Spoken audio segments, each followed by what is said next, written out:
Hello everyone and welcome back to Tech Idea. Here we make tutorials on topics that might be helpful to you in one way or the other.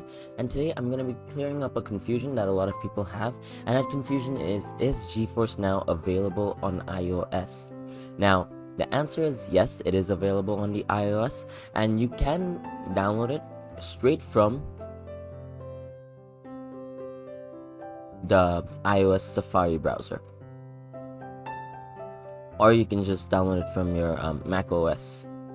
It's just that. No, you won't be able to download it from your App Store on the iOS.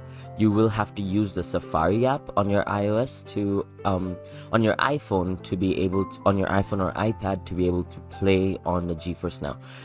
I hope they introduce an application for the iOS devices, but till then you can access Geforce Now on your iOS, but you have to do it through your Safari browser, as there is no dedicated software for the iPhone or iPad devices as of this moment. So I hope you found this video helpful. If you did, thank you so much if you did, please drop a like, and if you want to see more videos like this in the future, don't forget to hit that subscribe button and hit that notification bell as well. Thank you so much for watching. Bye bye.